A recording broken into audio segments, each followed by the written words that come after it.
And part 12 of Sunnah of the Prophet. The following 6 principles summarizes our definition of the Sunnah of the Prophet. The oral tradition, that is, the entire collections of hadith, whether classified as weak or reliable, as supported or singular, has no binding authority. The reason for this is that the Sunnah consists of human legislation, and human legislation, as the ulama themselves told us, changes according to the historical context in which it is passed.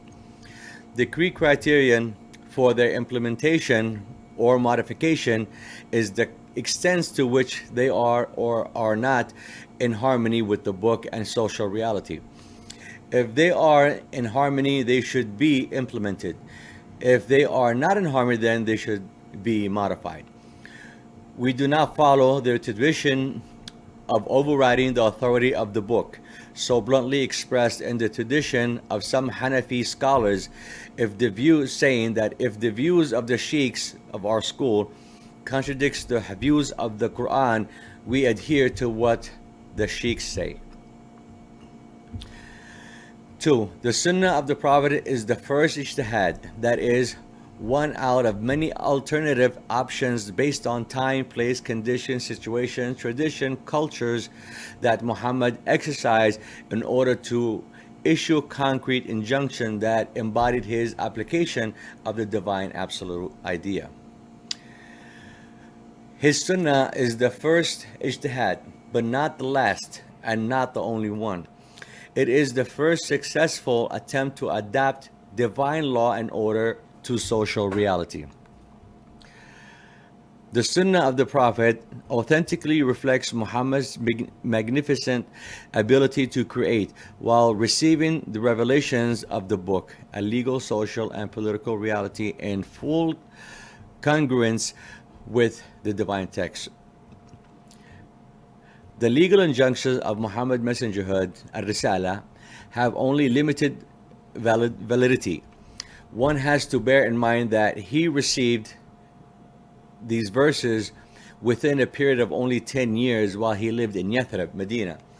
Surely the social and political situation he faced in those 10 years cannot possibly constitute the only situation that people faced at the time all over the world. And given that there will be no further revelation and no new messengerhood until the last day, surely Muhammad's tenure in Yathrib cannot possibly cover all the circumstances that we will encounter now and in the future. The emergence of different and novel situations which needs to be handled by Islamic law will make absolute the method of analogical reasoning that takes its basis in Muhammad's ijtihad. Our ijtihad should be based on reason and modern scientific thinking in full compliance with the book and objective reality. 5. Of the Prophet have no binding authority. They only have value as historical information. In Islamic fiqh, the consensus of fuqaha should be replaced by the consensus of living people who issue laws through contemporary institutions such as legislative assemblies and parliaments. We believe that living people are far more competent to solve current social and economic problems than Muhammad's companions and their successor who lived 1400 years ago.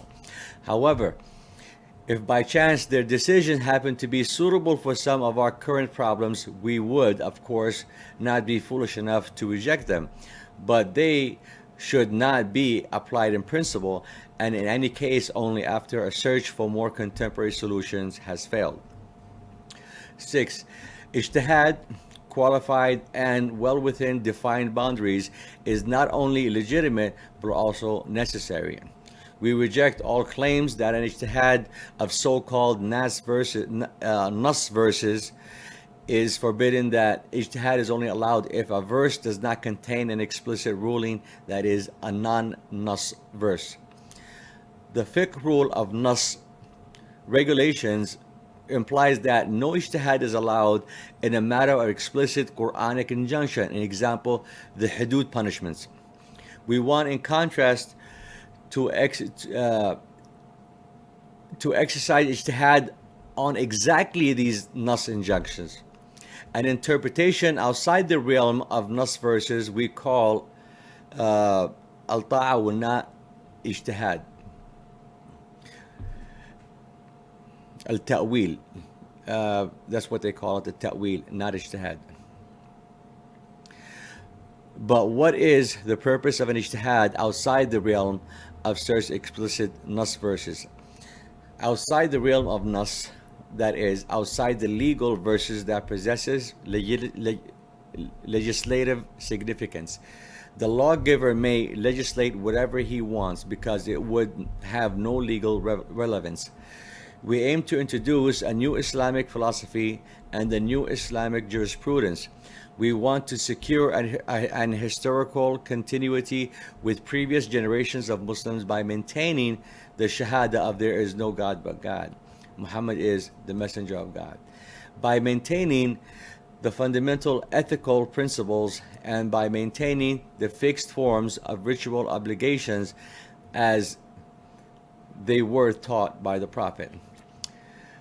All other areas of religious and social conduct do not need to be maintained, since our becoming requires an adaptation of the message to the needs of our own time, which are different from the needs of our forefathers in 7th century Arabia.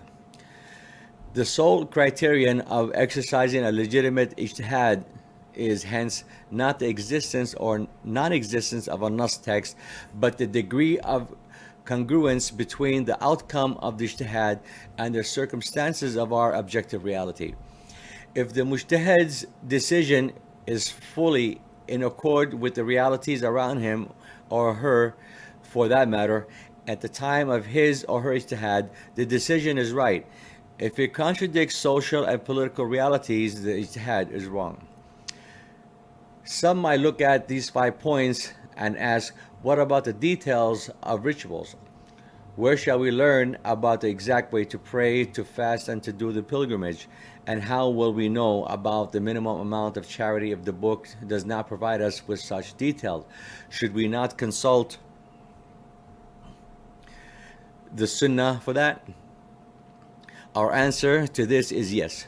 The book teaches us things only in a general, absolute manner, which the greatest of all messengers put into practice by his concrete ritual performances. A theoretical, verbal, or oral specification of the details of his rituals was not needed. Muhammad's practical sunnah reflecting the exact details of rituals is the only part of his messengerhood, al-risala, which we today wholeheartedly accept both in form and content. It compromises, as we defined previously, the pillars of Iman. They define the identity of the Muslim believers, al-Muslimun al-Mu'minun, those who are Muslims and believers in Muhammad's messengerhood and who express their faith through the pillars of al-Iman. We consider the form and context of these rituals as fixed. In spite of their stable form, they do not obstruct historical becoming and progressing. However, we should not forget that due to their manifest religious and spiritual nature, rituals are inappropriate for the task of forming a society and controlling state institutions. Religious rituals can be practiced in any political system, democratic or not, and given that people agree that as long as despotic rulers does not prohibit rituals, they have to obey him. The performance of rituals has no significant impact on the political culture of a country. Rituals are not part of civil society and hence, in this respect, need not to be changed, modified, or intensified. Having said this, we should be wary of unnecessary complications in the performance of rituals. It cannot be right that after having practiced these rituals for over 1400 years, people are still in need of prayer manuals and instructions by legal scholars. The ritual should be simple and straightforward and easy to practice. There can never be any cultural or civilization value in the infamous casuistry for which our fuqaha are so well known. A final word. All social legislation needs to be based on the knowledge which humans have derived from modern social, human, and natural sciences. In order to gain such knowledge, human beings needs to enjoy maximum freedom, the highest and most sacred good on earth. Restrictive legislation, however, restricts human freedom. A healthy society can exist with less restrictive legislation. The reverse situation can make people not only less free, but also mentally and physically ill. With this in mind, we have come to the decision to separate the legislative aspects of the book, whereas there is room for maneuvering in order to be less restrictive. From the moral and ethical ideals, the ethical ideals of the Al-Furqan, or the straight path, As-Sirat al-Mustaqim, where there is no room for maneuvering. We argue against the Islamist tendency to define Islam as law and to impose the most draconian legislation by a literal understanding of the ahkam, injunctions. Against that, we defines Islam as ethics and introduces the theory of limits that allows mitigation and a less punitive approach to law. A restrictive, literal, and even punitive approach is only allowed in the sphere of ethics, not in formal law. Thank you for watching part 12 and final of the Sunnah of the Prophet.